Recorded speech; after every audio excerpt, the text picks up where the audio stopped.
Assalamualaikum warahmatullahi wabarakatuh. Bismillah, alhamdulillah, wassalatu wassalamu ala rasulillah Sayyidina Muhammad ibn Abdullah wa ala alihi wa ashabihi wa mawalah wa la hawla wa la quwwata illa billah.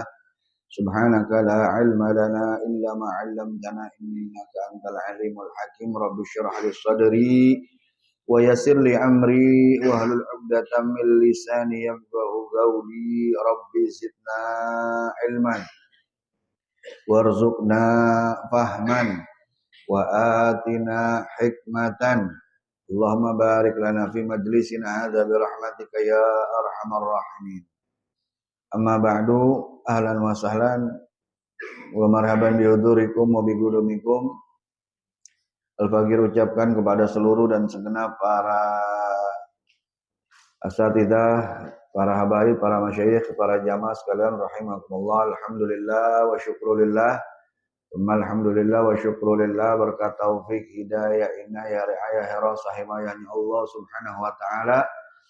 Kembali tergerak hati kita, ringan langkah kita, sehat afiat jasmani dan juga rohani kita, sehingga alhamdulillah kita bisa berkumpul bersilaturahmi dalam rangka menghadiri dan mengikuti majelis rutinan yang rutin kita selenggarakan di setiap pekannya di Pondok Pesantren Rubat Huraidah ini.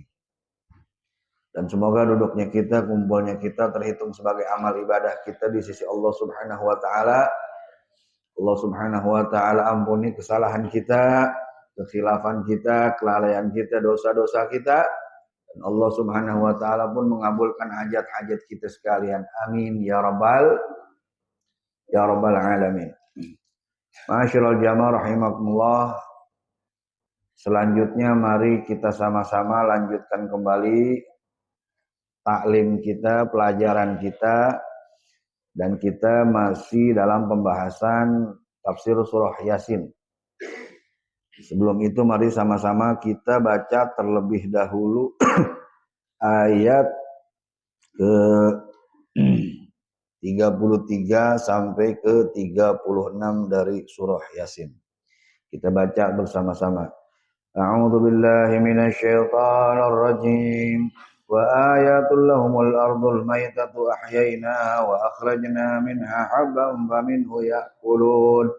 وجعلنا فيها جنات من نخيل وأعناب وفجرنا فيها من العيون ليأكلوا من ثمره وما عملته أيديهم أفلا يشكرون سبحان الذي خلق الأزواج كلها مما تنبت الأرض ومن أنفسهم ومما لا يعلمون صدق الله العظيم.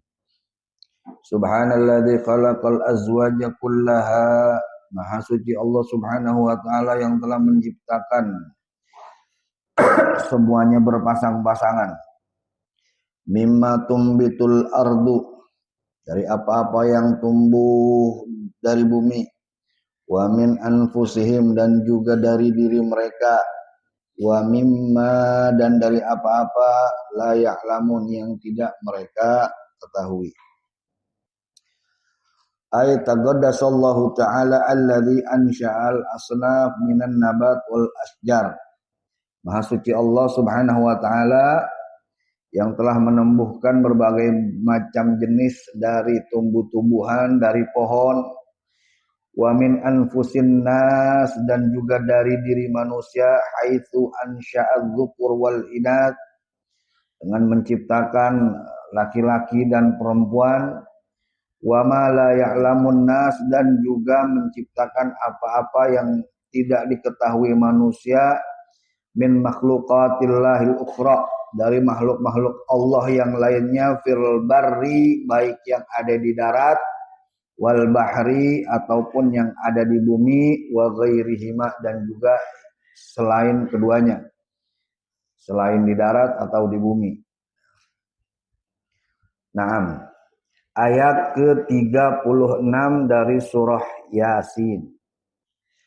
Ayat ini dibuka dengan kalimat subhana. Subhana artinya maha suci. Siapa yang maha suci? Allah subhanahu wa ta'ala. Nah, kata subhana di sini memiliki beberapa faedah makna.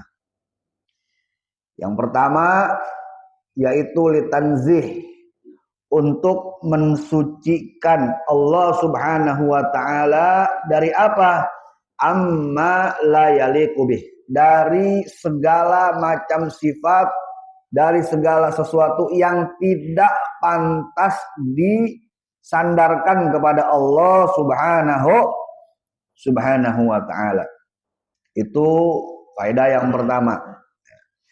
Jadi faedah yang pertama dari kata subhana di sini adalah litanzih, untuk mensucikan Allah, membersihkan, melepaskan Allah dari segala macam sifat yang tidak layak disandingkan kepada Allah.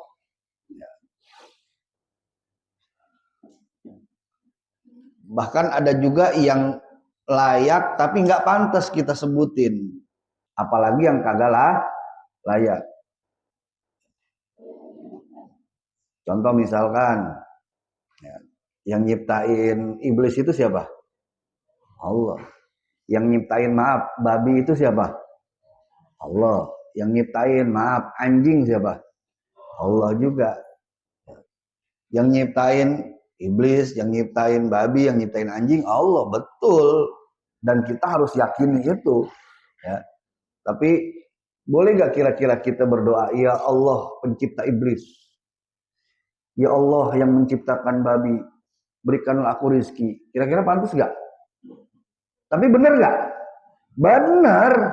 Yang nyiptain iblis Allah, yang nyiptain babi Allah, yang nyiptain anjing Allah. Tapi kira-kira pantas gak kalau kita berdoa, wahai Allah pencipta anjing dan babi, berikanlah aku rizki yang banyak. Kira-kira pantas gak? Gak pantas ya. Tapi benar kan? Benar. Tapi tidak layak. Walaupun benar tapi tidaklah layak. Ya. Jadi enggak semuanya yang benar kudu diomongin. Apalagi yang kagak benar. Yang benar aja kalau enggak pantas jangan diomong, apalagi yang kagak benar.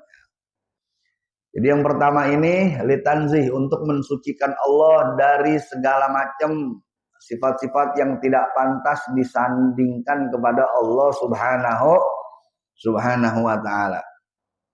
Kan di ayat sebelumnya tuh Allah subhanahu wa ta'ala cerita tentang kaum yang durhaka kepada Allah, kaum yang kufur kepada Allah, yang tidak beriman kepada Allah subhanahu wa ta'ala. Nah, di ayat ini Allah tegaskan bahwa Allah subhanahu wa ta'ala maha suci, ya.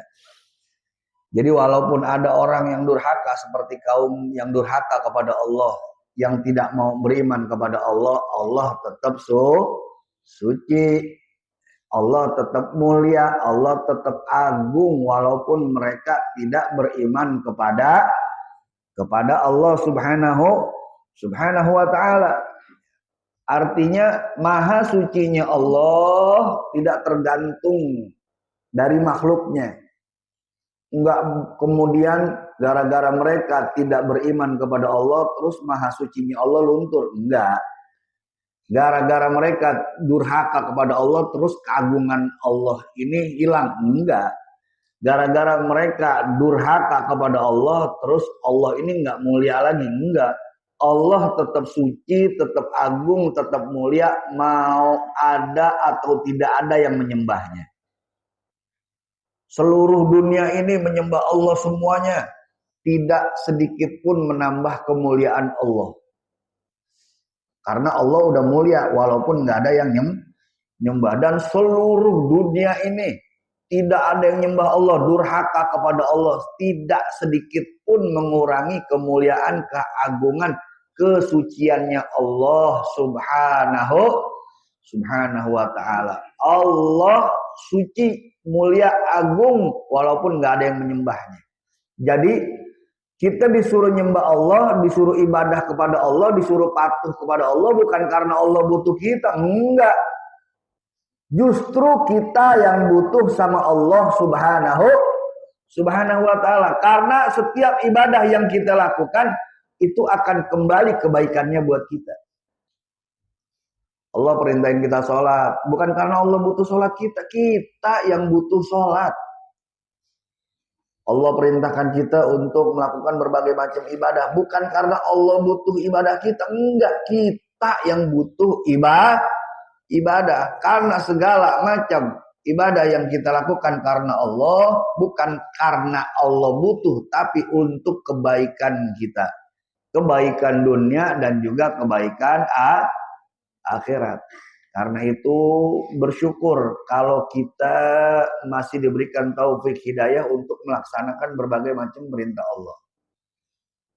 Beruntung kalau kita masih tergerak hatinya untuk melaksanakan perintah Allah, berarti Allah masih kepengen untuk diibadahi oleh kita. Yang jadi masalah ketika udah nggak ada keinginan kita untuk ibadah. Udah nggak ada lagi keinginan untuk kita berbuat baik. Bukan karena kita nggak mau berbuat baik, bukan. Tapi karena memang Allah nggak mau kita berbuat baik. Na'udzubillahi min dzalik. Dipikir ente nggak sholat karena ente nggak mau sholat, bukan karena Allah yang pengen ente nggak sholat. Dipikir ente nggak ngaji karena ente nggak mau ngaji, bukan karena Allah yang nggak kepengen ente duduk di majelis ilmu. Karena itu bersyukur kalau kita masih diberikan oleh Allah Subhanahu wa taala hati yang tergerak, langkah yang ringan untuk melakukan berbagai macam kebaikan. Kita syukuri itu, kita jaga itu, jangan sampai nikmat tersebut Allah cabut dari kita. Na'udzubillahi min dzalik. Nah, jadi semua ibadah yang kita lakukan bukan karena Allah butuh sama kita, enggak. Allah enggak butuh sedikit pun sama kita, apapun dari kita. Justru kita yang butuh kepada Allah Subhanahu wa ta'ala. Kemudian faedah yang kedua dari subhana ini, selain litanzih, yaitu lita'ajub, untuk menunjukkan keheranan. Keheranan dari apa? Dari kaum-kaum yang durhaka kepada Allah. Di ayat sebelumnya Allah ceritakan kaum-kaum yang durhaka. Padahal Allah Subhanahu wa taala yang kasih mereka kehidupan. Allah yang kasih mereka kehidupan, kemudian Allah kasih fasilitas untuk menunjang kehidupannya, untuk menunjang hidupnya. Allah tumbuhkan berbagai macam tumbuhan yang keluar dari bumi, berbagai macam buah-buahan yang beraneka ragam. Tapi yang bikin bingung, yang bikin heran, kok bisa-bisanya mereka durhaka kepada Allah. Allah yang menciptakan mereka, yang kasih kehidupan mereka, yang kasih mereka rezeki. Kok bisa-bisanya terus mereka durhaka kepada Allah.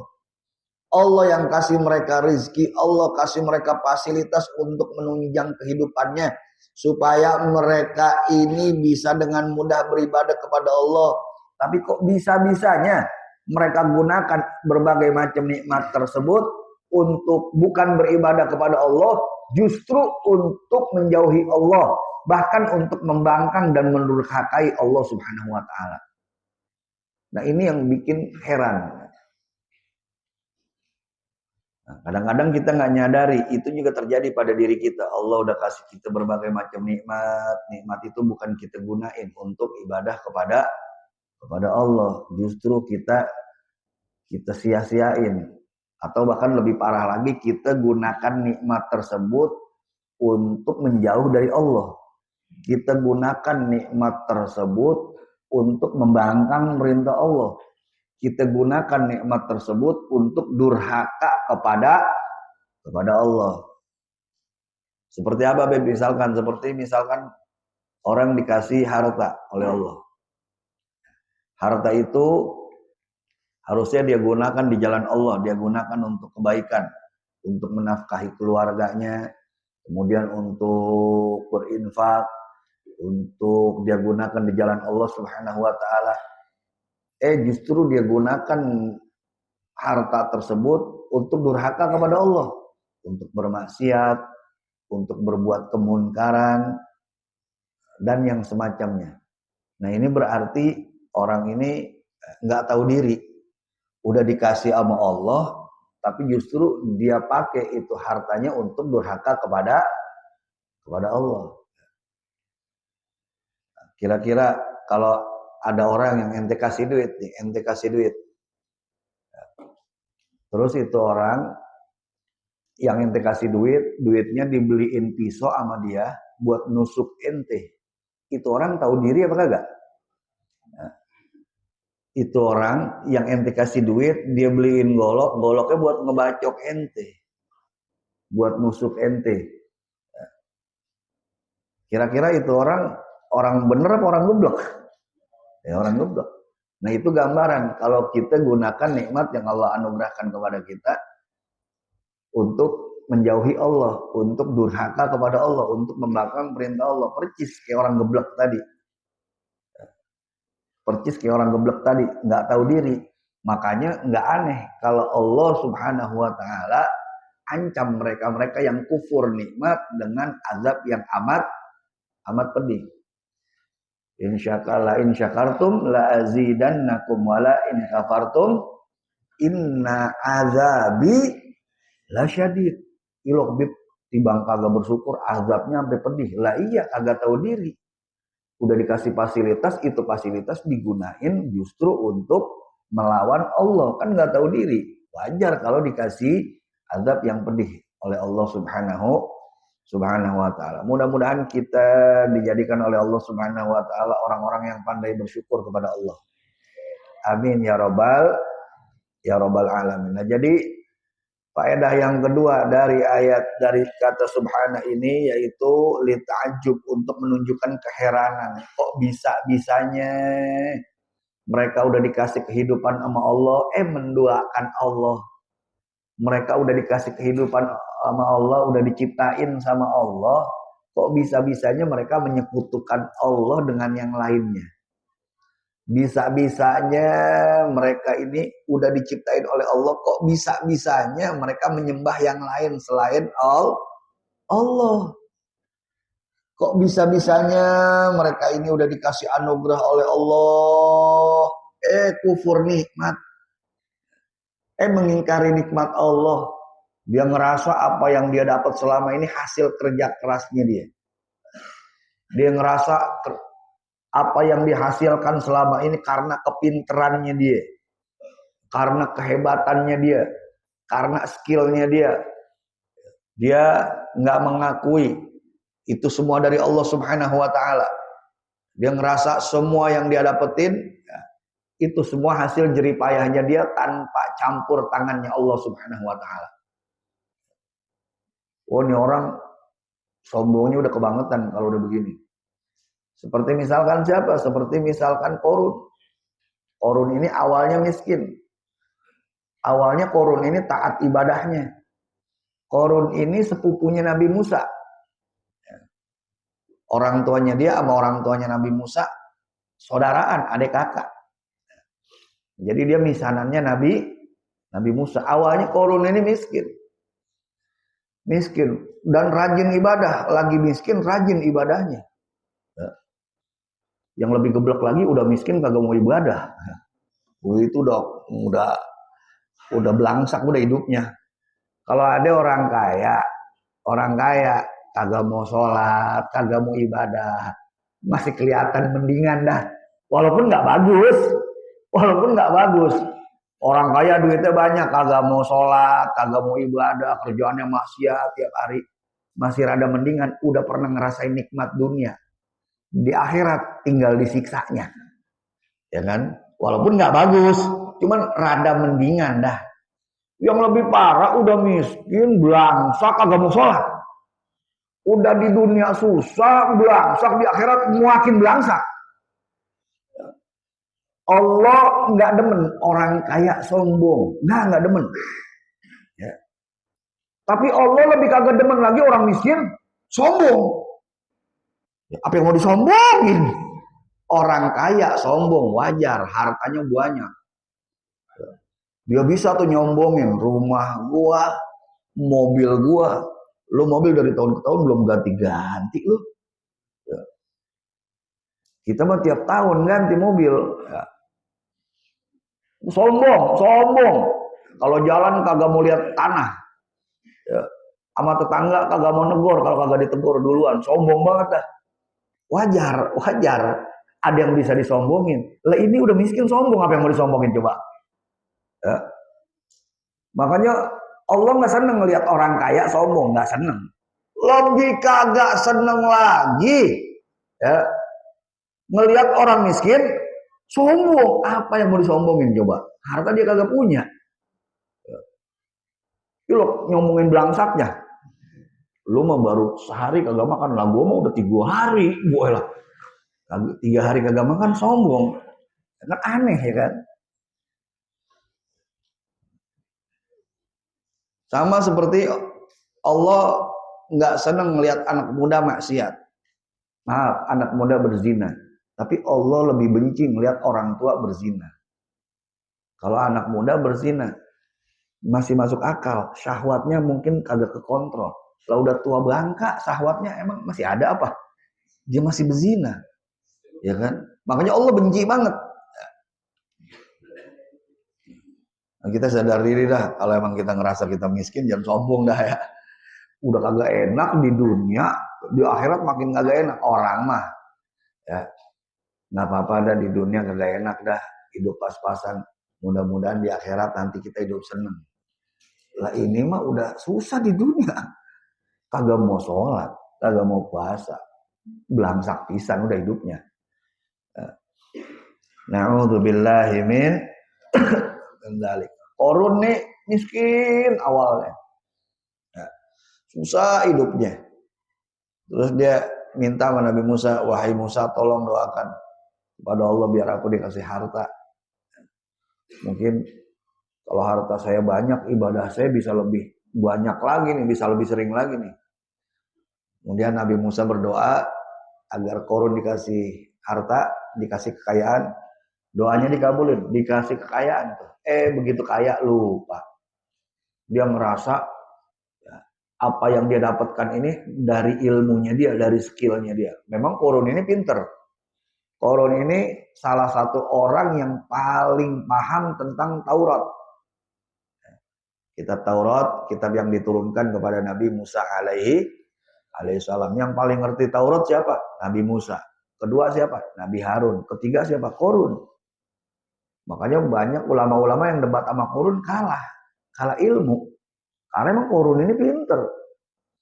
Tapi dia kufur nikmat, dia lupa diri, dia terbuai. Dan akhirnya Allah Subhanahu wa taala benamkan dia ke dasar bumi. Na'udzubillahi min dzalik. Jadi yang pertama ini litanzih, untuk mensucikan Allah dari apa-apa yang tidak layak kepada Allah Subhanahu wa taala. Ini juga pelajaran buat kita, jangan pernah menisbatkan yang kagak baik kepada Allah. Walaupun benar, walaupun benar. Ya, walaupun benar, tapi jangan dinisbatin ke Allah seperti tadi. Betul, Allah yang nyiptain iblis, Allah yang nyiptain babi, Allah yang nyiptain anjing. Betul, tapi jangan dinisbatkan kepada Allah. Kita doa, wahai Allah yang menciptakan iblis, yang menciptakan anjing, menciptakan babi, ya Allah berikanlah aku rezeki. Enggak pantas ya. Dan jangan juga menisbatkan Allah kepada perbuatan-perbuatan buruk kita. Ente kenapa sih kagak pernah mau sholat? Emang Allah maunya begini gua? Lah. Jadi dibawa-bawa.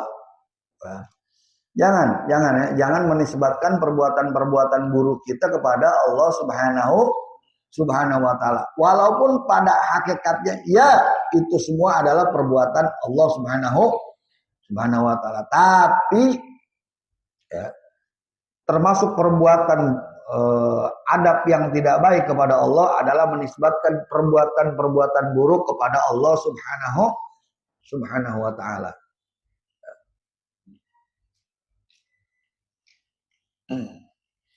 Jadi jangan, kenapa sih ente udah tua bangka gini masih kagak mau juga sholat, ya Allah belum kasih hidayah. Emang Allah maunya begini, belum dapat hidayah. Jangan menisbatkan yang jelek-jelek dari diri ente kepada Allah subhanahu wa ta'ala. Kemudian faedah yang kedua,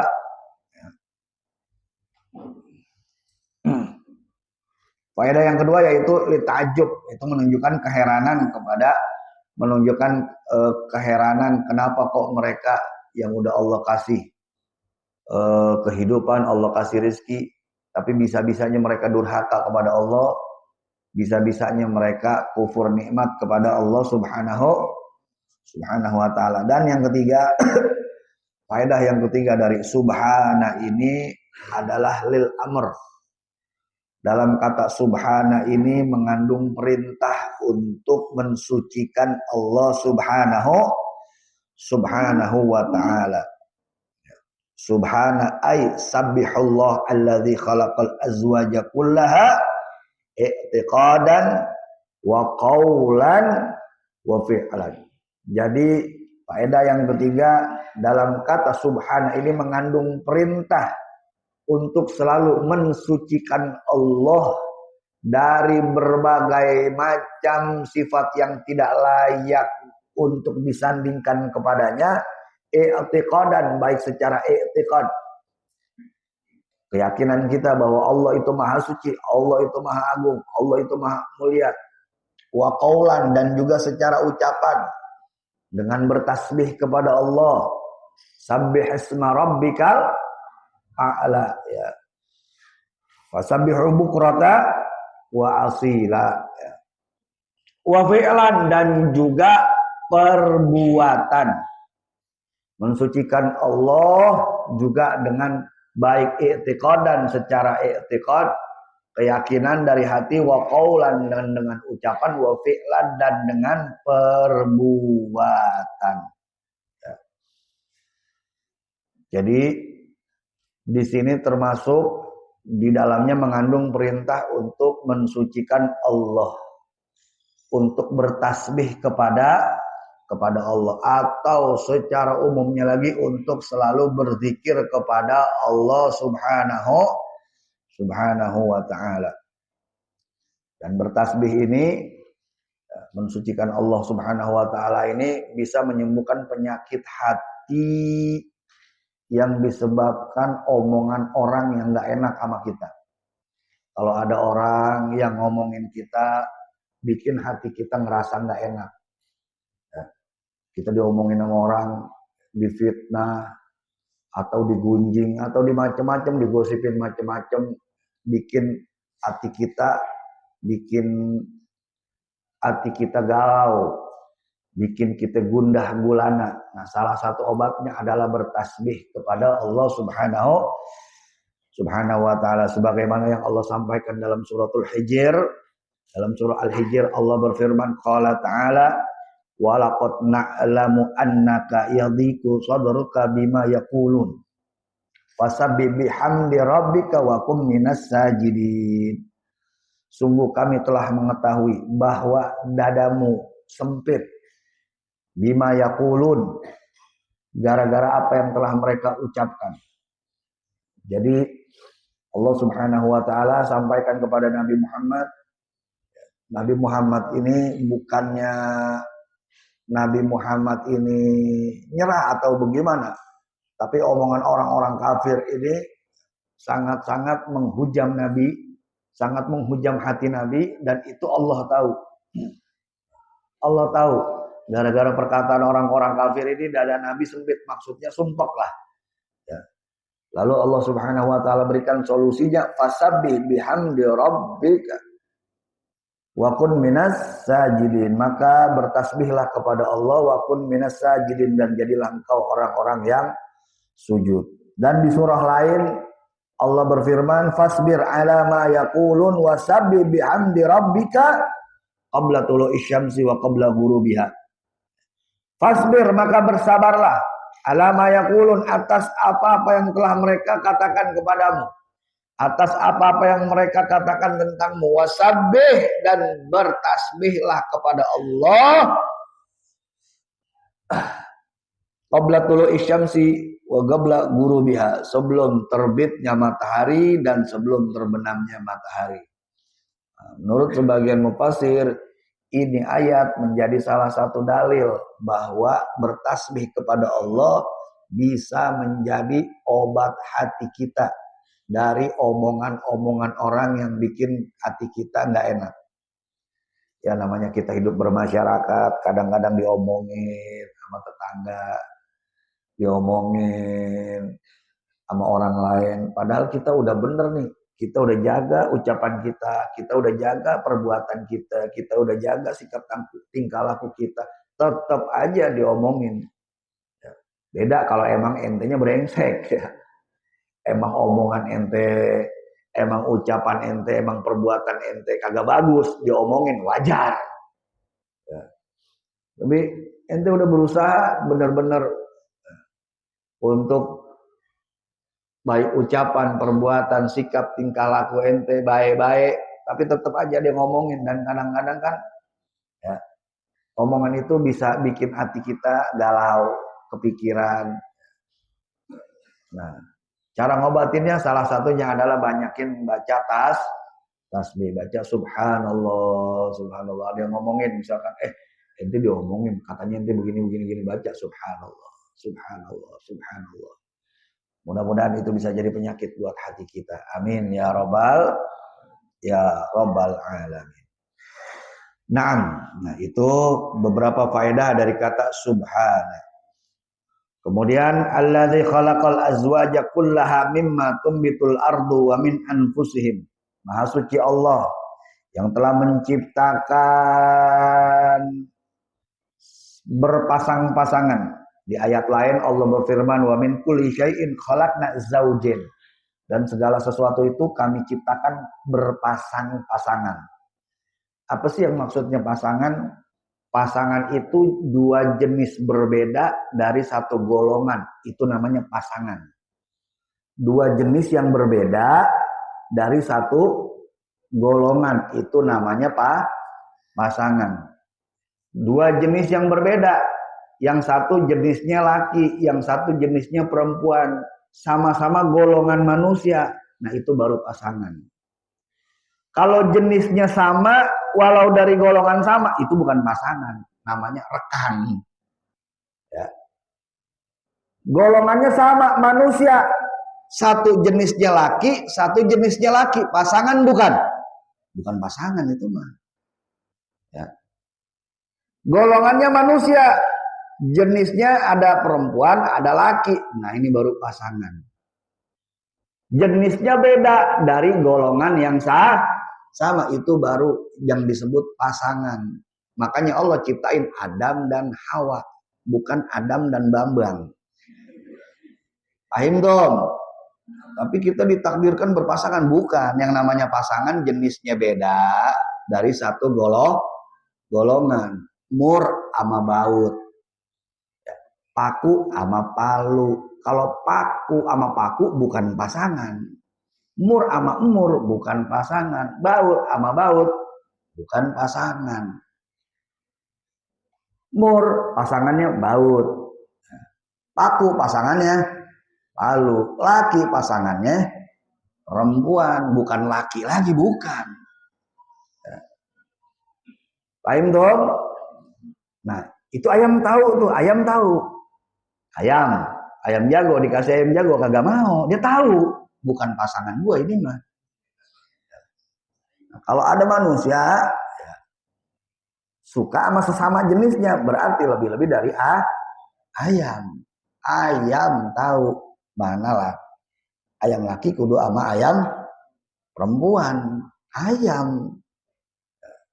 Ini ada manusia dikasih akal sama Allah. Ya. Laki sama laki berarti lebih dari ayam. Ini kemarin nih kejadian baru 2 hari yang lalu nih. 2 hari apa 3 hari yang lalu digerebek di Kerawang. Digerebek di Kerawang, ada satu kafe di situ lagi pesta. Nauzubillahi min dzalik. Mudah-mudahan Allah jaga kita dan keluarga kita dari perbuatan keji seperti ini. kumpul tuh ya, klub gay. Kemarin saya diajakin, Habib ikut aksi demo Habib di Kerawang Habib. Kita ke dinas sosial ya, kita ke apa namanya Pemda Kerawang, ada apaan? Ini Habib dikirimin videonya. Nah, jadi video di kafe ya lagi pada joget laki sama laki. Nah, uzubillahi min dzalik ya. Nah, dan setengah dari mereka itu dari Cikarang. Nah, uzubillahi min. Makanya hati-hati ya Allah, mudah-mudahan Allah jaga keluarga kita dari perbuatan keji seperti ini. Ya. Tapi Bib gimana Bib, ini syahwat Bib, makanya syahwat ini memang nggak bisa dihilangkan. Syahwat memang nggak bisa dihilangkan, tapi bisa kendalikan. Kita kendaliin syahwat kita. Bagaimana Bib ya, kalau saya Bib muncul syahwat-syahwat jelek kayak begini Bib. Ya kita kendaliin semampu kita. Dan sering-sering baca surah An-Nazi'at. Ya. Surah An-Nazi'at apal kan? Wan-Nazi'ati gharqa wan-nasyitati nashta. Ayo baca bareng-bareng. Bismillahirrahmanirrahim. Wan-nazi'ati gharqa wan-nasyitati nashta was-sabihati sabha fas-sabiqati sabqa fal-mudabbirati yawma tarjufur rajifat tatba'uhar rajifat qulubu yawma idzin wajifat absaruha khashi'at yaquluna a inna lamarduduna fil hafirah a idza kunna idhaman nakhirah qalu tilka idzan karratun khasirah fa innama hiya zajratun wahidah fa idza hum bis-sahirah hal ataka hadithu Musa idh nada rabbuhu bil wadil muqaddas tuwa idhab ila fir'auna innahu tagha faqul hal laka ila an tazakka wa ahdiyaka ila rabbika fatakhsha fa arahul ayatal kubra fakadzdzaba wa 'asa thumma adbara yas'a wa hasyara fanada فقال أنا ربكم الأعلى فأخذ الله نكال الآخرة والأولى إن في ذلك لعبرة لمن يخشى أأنتم أشد خلقا أم السماء بناها رفع سمكها فسواها وأغطش ليلها وأخرج ضحاها والأرض بعد ذلك دعاها أخرج منها ماءها ومرعاها والجبال أرساها متاعا لكم ولأنعامكم فإذا جاءت الطامة الكبرى يوم يتذكر الإنسان ما سعى وبرزت الجحيم لمن يرى فأما من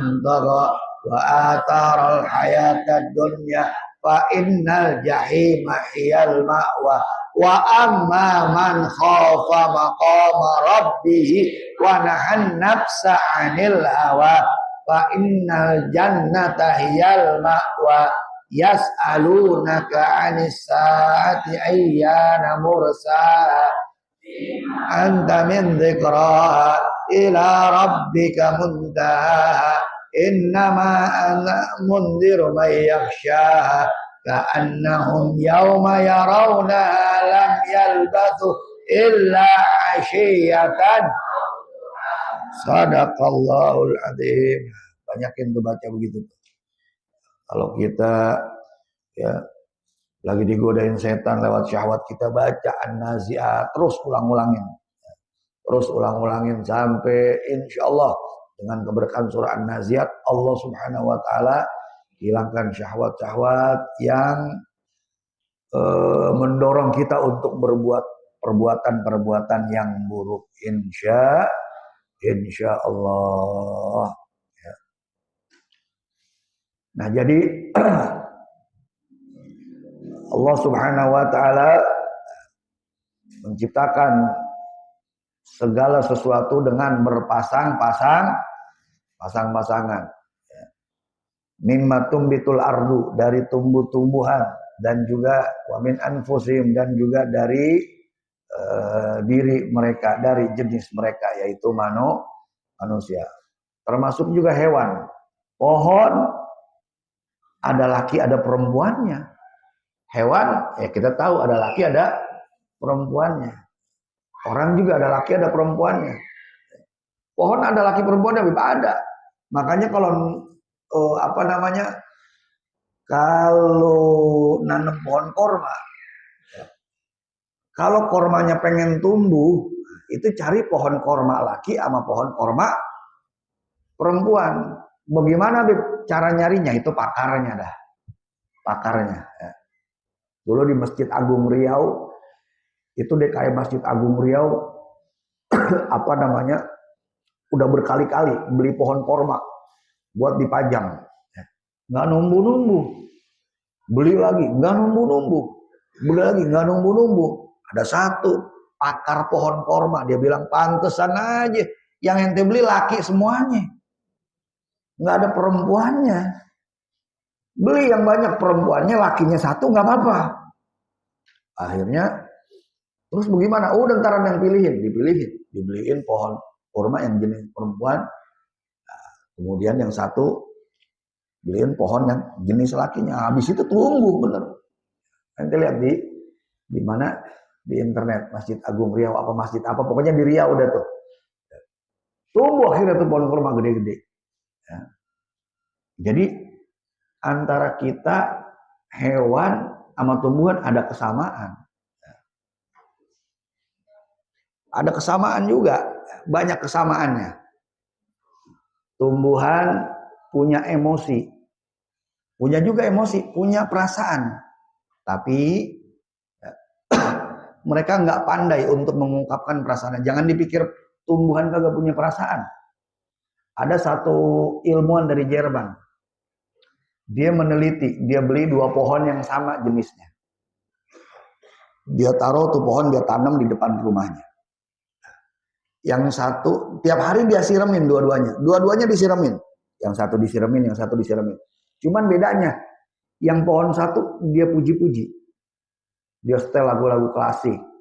Dia setel lagu-lagu cinta dah. Pokoknya dipuji-puji tuh. Yang satu disetelin lagu metal. Pokoknya yang tiap hari dicaci maki dah nih. Ini orang tiap hari dicaci, ini pohon yang satu tiap hari dicaci maki. Padahal dua-duanya sama-sama disiram, sama-sama dipupuk. Air yang sama, pupuk yang sama. Cuman bedanya yang satu dipuji-puji, yang satu dijelek-jelekin. Beberapa waktu kemudian, yang dipuji-puji tumbuh terus, bagus, sampai berbunga. Yang dijelek-jelekin, yang tiap hari dicaci maki nih, ya, ditempelin kertas inilah, sedot WC lah, ditempelin kertas. Biasa kan ada tuh pohon-pohon tuh ya, yang ditempelin kenapa itu pohon gersang-gersang banget yang di pinggir jalan? Ya wajar lah, ditempelin sedot WC, ditempelin badut ulang tahun, kertas badut ulang tahun ya. Nah, yang satu akhirnya lama-lama lapuk hancur. Setelah dia lakukan lagi penelitian, oh ternyata pohon ini juga punya emosi. Cuman mereka tumbuh-tumbuhan ini punya emosi, tapi tidak pandai untuk menunjukkan emosinya. Kalau hewan bagaimana, Beb? Hewan juga sama. Ya. Hewan juga punya emosi, punya perasaan. Waktu lagi sedih dia sedih, lagi seneng dia seneng. Ya. Cuma bedanya ya, dia bisa mengungkapin perasaannya, tapi tidak bagus, tidak pandai.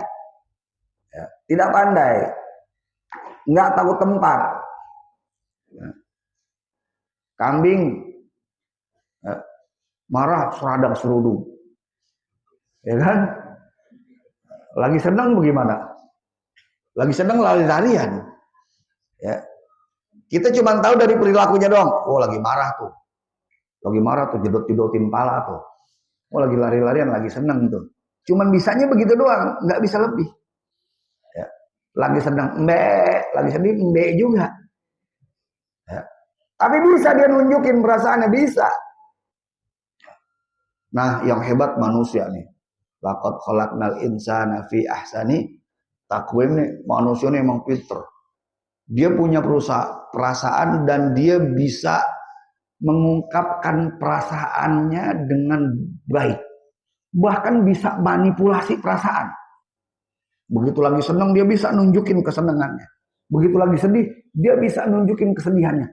Bahkan lebih dahsyat lagi, dia bisa manipulasi perasaannya. Lagi sedih dia masih bisa ketawa. Padahal lagi sedih nih. Lagi sedih, habis di PHK atau dolar naik, ya, pertamax naik, sedih, tapi dia masih bisa ketawa, masih bisa enak. Padahal lagi ada masalah nih, di rumahnya lagi ada masalah, ya, entah sama bininya, entah sama anaknya, entah sama keluarganya, tapi dia masih bisa senyum. Padahal lagi sedih. Hebatnya tuh. Ada yang lagi seneng, belaga sedih. Ya, baru dapat duit nih, seneng hatinya. Begitu lihat temennya yang biasa minjem duit, belaga sedih dia. Ya, belaga sedih. Kenapa ente? Nih, sumpek banget lah. Ya. Padahal lagi seneng ini, baru dapat duit, ya. Tapi begitu lihat, teman gue yang biasa minjem duit nih, ya, dia pasang muka sedih. Padahal hatinya lagi seneng. Ya. Tuh, jadi ada kesamaan, sama-sama punya perasaan. Pohon punya perasaan, punya. Makanya inilah larangan, nggak boleh ngerusak pohon, nggak boleh sembarangan nebang pohon. Ya. Kalau orang tua kita dulu, zaman dulu, ya taunya pamali, numpang, taunya sebatas itu aja. Padahal ada dasar agamanya sebetulnya. Nah, jadi makhluk-makhluk yang ada di sekitar kita ini bukan makhluk pasif, makhluk aktif. Mereka bisa merekam perbuatan kita. Pohon itu bisa merekam perbuatan kita dan nanti bisa dihadirkan jadi saksi ketika di hari kiamat. Jadi ada kesamaannya dan ini semua Allah Subhanahu wa ta'ala yang menciptakan. Maha suci Allah, maha sempurna Allah dengan segala kesempurnaannya. Ya. Wa mimma la ya'lamun, dan dari apa-apa yang mereka tidak ketahui. Ya. Masih banyak makhluk yang kita mungkin nggak tahu. Gara-gara ayat ini dijadiin dalil adanya alien. Beneran. Ya kan? Kan Allah berfirman, wa mimma la ya'lamun, dan dari apa-apa yang kalian nggak tahu. Bisa jadi di luar sono ada alien yang belum kita tahu. Ya, ada nih Ustadz kemarin ana lihat di YouTube, jadiin ayat ini jadi dalil adanya UFO. Ya. Wallahu a'lam. Wa mimma la ya'lamun, dan dari apa-apa yang tidak kita ketahui. Masih banyak di laut aja, kata para ilmuwan ini binatang yang belum diteliti itu lebih banyak ketimbang yang sudah diteliti. Masih banyak makhluk laut yang belum diteliti, yang belum diketemukan. Jangan di laut, di sawah nih, dirubah banyak banget tuh binatang-binatang kecil yang kita nggak tahu namanya ya, macam-macam. Ada yang warna kuning, ada yang warna hijau, ada yang warna hitam. Kita kan taunya lembing doang ya. Kalau lembing mah kita tahu, karena banyak juga kita lagi lewat binatang kecil apa nih ya. Dan masih banyak lagi. Ya. Artinya apa? Artinya banyak yang nggak kita tahu. Wa mimma la ya'lamun, ada sebagian ulama, dan dari apa yang nggak kamu ketahui yaitu tentang ruh. Ya. Di ayat lain, yas'alunaka 'anir ruh, mereka bertanya tentang ruh. Qul ruh min amri rabbi, katakanlah wahai Nabi, ruh itu urusan Allah. Wa ma utitum minal ilmi illa qalil, dan adapun yang aku berikan terkait tentang ilmu ruh itu cuma sedikit, banyak yang nggak taunya, banyak yang belum aku kasih tahu. Ada sebagian ulama yang menafsirkan apa yang tidak mereka ketahui ini adalah ruh. Ada lagi yang menafsirkan makhluk yang lain yang kita nggak tahu, dan kita nggak perlu tahu karena Allah nggak suruh nyari tahu. Kita fokus aja sama yang kita kudu tahu. Kita fokus aja sama ilmu yang kita kudu pelajari. Jadi ilmu itu satu ada yang wajib kita belajar. Wajib nih, setiap orang wajib, mau siapapun wajib. Jadi ada ilmu yang wajib, ada ilmu yang mubah, ada ilmu yang haram. Ilmu yang wajib, ya, ini wajib nih buat semuanya. Ilmu apa? Ilmu yang menunjang ibadah kita. Kita diciptakan oleh Allah untuk ibadah, dan ibadah harus pakai ilmu. Wa kullu man bighairi ilmin ya'malu a'maluhu mardudatun la tuqbalu. Setiap orang yang beramal, beribadah kagak pakai ilmu, maka ibadahnya, amalnya mardud la tuqbalu, tidak diterima, tertolak, tidak diterima. Kita diciptain oleh Allah tujuannya untuk ibadah. Wa ma khalaqtul jinna wal insa illa liya'budun. Tidak aku ciptakan jin dan manusia kecuali untuk ibadah. Dan yang namanya ibadah harus pakai ilmu. Maka itu nyari ilmu untuk menyempurnakan ibadah kita wajib. Bukan cuma buat santri doang, buat semuanya. Ilmu seperti apa, Beb? Ilmu tentang sholat. Kita wajib sholat, maka wajib untuk kita belajar tentang sholat. Saya mau bukan santri, Beb. Bukan santri doang, semuanya. Manusia wajib belajar tentang sholat. Apalagi orang muslim. Kita disuruh oleh Allah Subhanahu wa taala untuk ibadah. Maka wajib bagi kita untuk mempelajari ilmu yang berkaitan dengan ibadah kita. Itu ilmu yang pertama, ilmu yang wajib. Fardu ain nih hukumnya nih. Ada ilmu yang sifatnya fardu kifayah. Kalau sudah ada yang belajar, yang lain boleh. Nggak belajar, udah gugur dari kewajibannya. Bukan gugur kewajibannya. Nggak belajar juga nggak apa. Ada yang nge-backup. Ya. Seperti contoh ilmu kedokteran. Ya. Itu hukumnya fardu kifayah. Kalau di satu kampung udah ada yang bisa, udah cukup dah. Ilmu nahu. Ilmu yang lain lagi. Ya, yang satu orang udah bisa ngewakilin yang lain. Kemudian ada ilmu yang haram dipelajarin. Ada ilmu yang mubah. Jadi yang wajib itu ada dua. Ada yang fardu ain, ada yang fardu kifayah. Jenis ilmu yang kedua, ilmu yang boleh kita pelajarin. Boleh kita pelajarin. Mau belajar nggak apa-apa.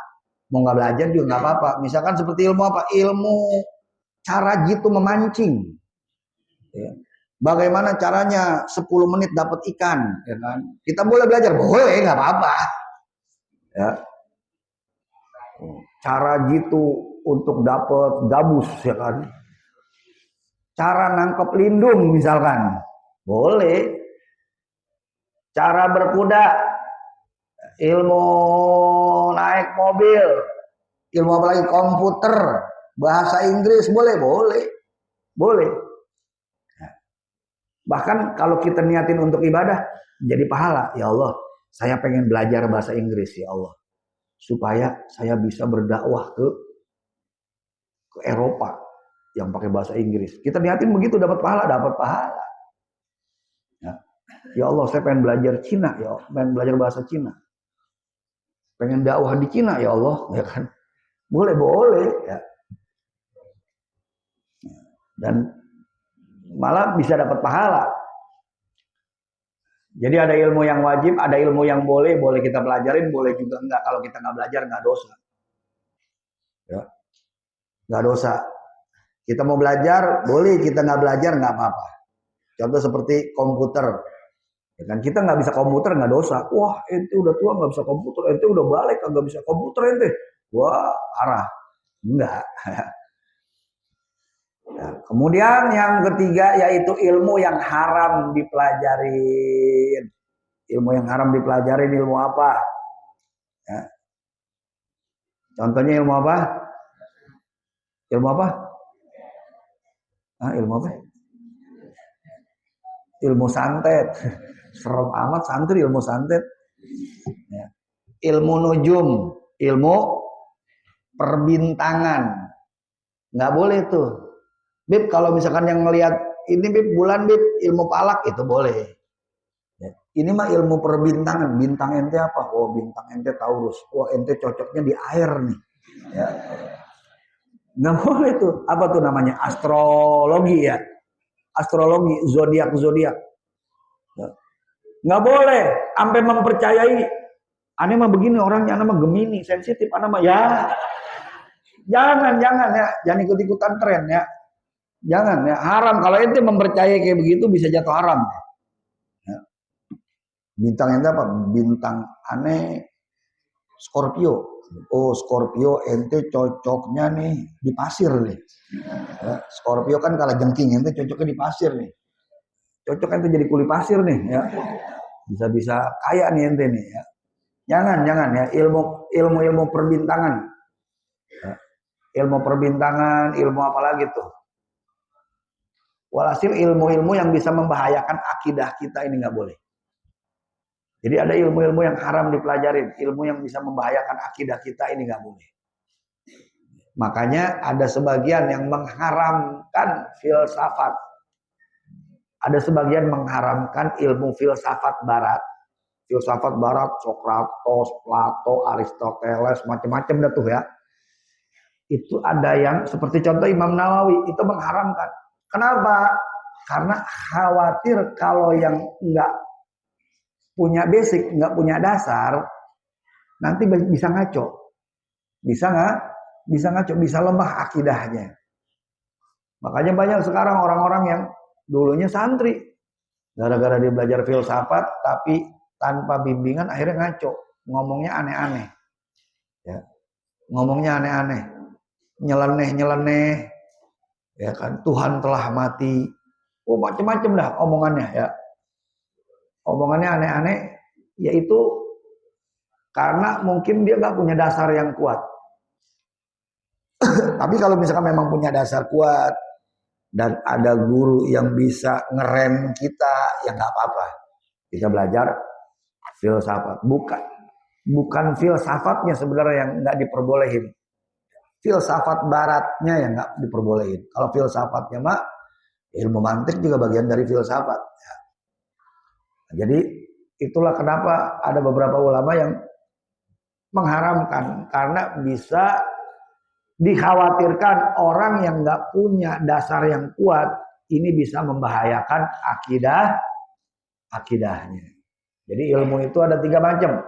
Ada ilmu yang wajib dipelajarin, ada ilmu yang boleh dipelajarin, ada ilmu yang haram dipelajarin. Udah kita belajar yang kita perlu pelajarin. Nggak usah pakai yang lain. Allah udah kasih tahu wa mimma la ya'lamun, dan dari apa-apa yang kalian nggak tahu. Banyak hal yang kita nggak tahu dan nggak perlu tahu, nggak usah cari tahu. Nggak usah cari tahu. Kira-kira duluan mana telur sama ayam? Nggak usah. Lu orang udah ke angkasa, lu masih mikirin telur sama ayam, ya kan? Nggak usah pakai yang begitu-begitu ya.